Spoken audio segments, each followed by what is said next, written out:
Look, it's 2026 and phone prices are going crazy. I mean, who are we kidding? Even Apple couldn't. And most brands are doing the same exact thing, higher phone prices, mostly the same old phones. But then OPPO came up with this, and this is kind of different. Yeah, this is the new OPPO Reno 16. Honestly, it's filling a big gap with a proper compact camera phone. And that's not all. OPPO also did two things here that I genuinely haven't seen on any other phone. And all of that is cool, but it's 2026, so there's gotta be some catch, right? Right?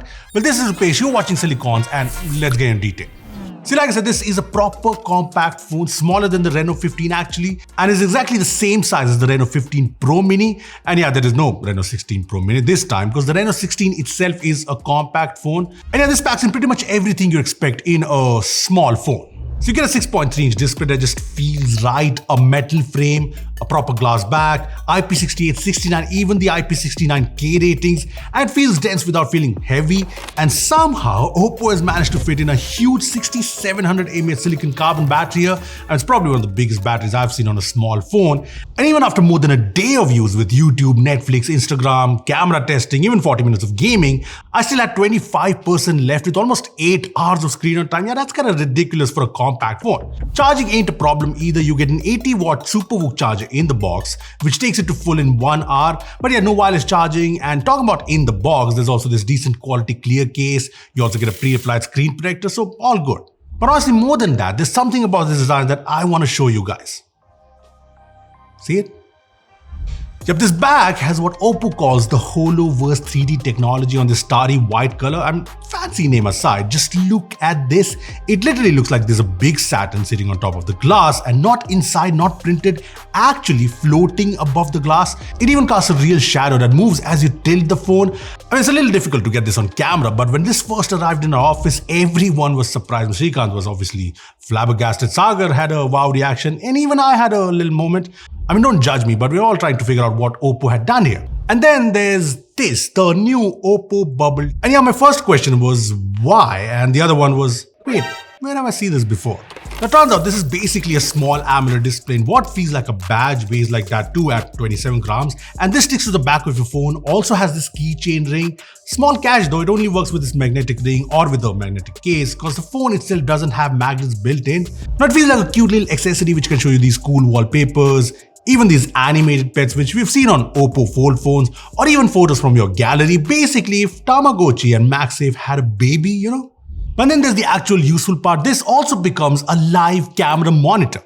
So you can see exactly what the rear camera is seeing, switch between all the rear lenses, record videos, click photos, even use it as a remote shutter with a countdown for group shots. I mean, if you vlog alone, this is actually pretty useful. And what's actually cool is that this supports any Android phone out there, even iPhones with the OPPO Bubble app. Like, you can even mirror your entire iPhone screen on this, which is crazy. And this also has support for software updates. So maybe OPPO could add things like, music control, call notifications, and more for, making it more useful. Now, one thing to note, this does not come with the phone. You gotta buy it separately, but I do like that someone finally tried something different. Tell me what you guys think in the comment section below. Anyway, going back to the actual phone, the screen here is the same as the Reno 15 Pro Mini. So it's a 6.32-inch, 120Hz LTPS AMOLED panel with 1.5K resolution, up to 3600 nits of peak brightness.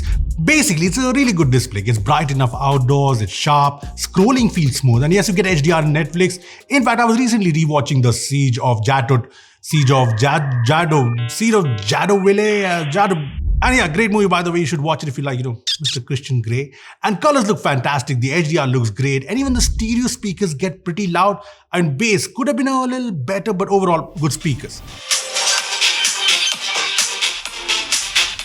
You also get haptics, which are nice and, tight.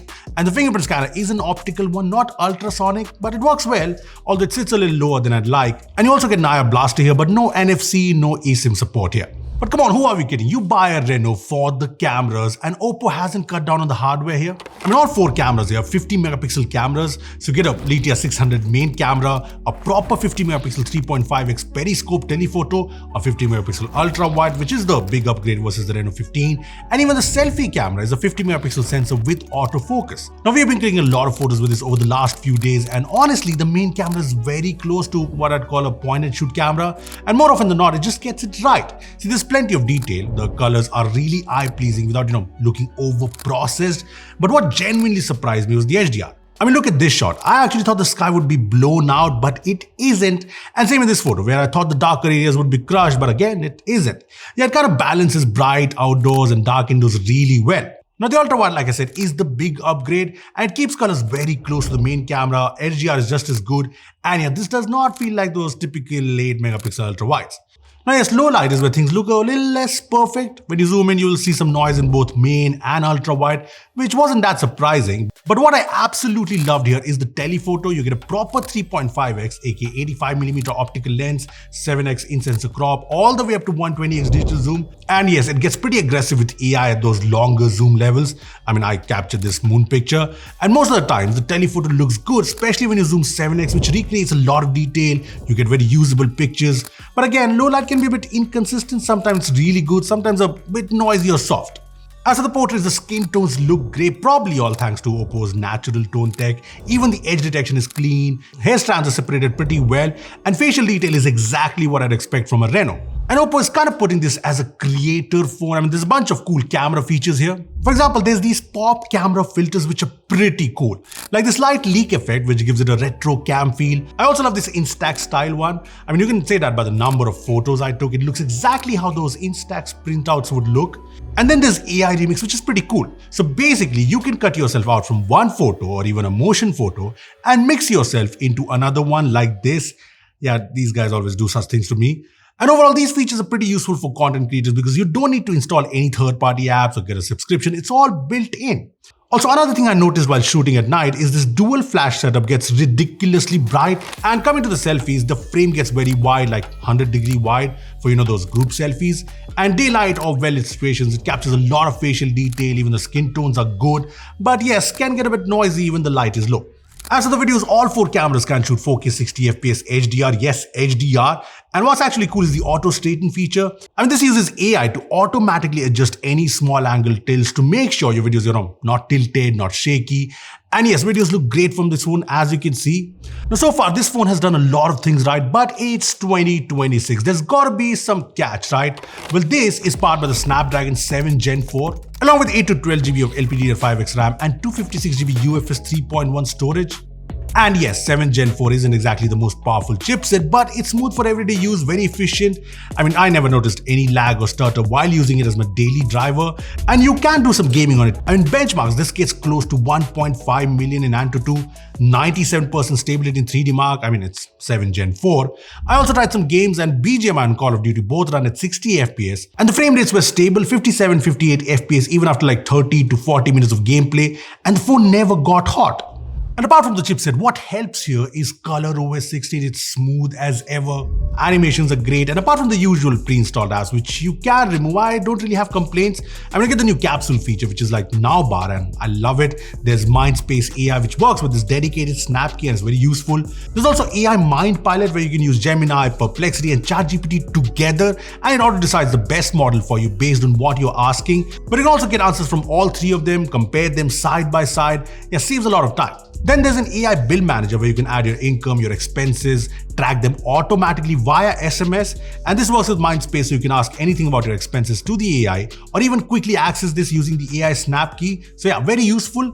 And yes, OPPO has promised 5 major OS updates here with 6 years of security patches, so all good here. Now, at the time of shooting this video, we don't know the official pricing of the OPPO Reno 16 yet, but I will be pinning that in the comment section below. But you know what? Overall, like I said, this should fill in a gap for people who have been wanting for a good all-around compact phone that brings very good cameras, and add to that the insane battery life, the design that genuinely looks different in person. But yes, obviously check out the price below and let me know what you think of the new OPPO Reno 16 in the comment section. And yeah, thanks for watching. I'll see you in the next one.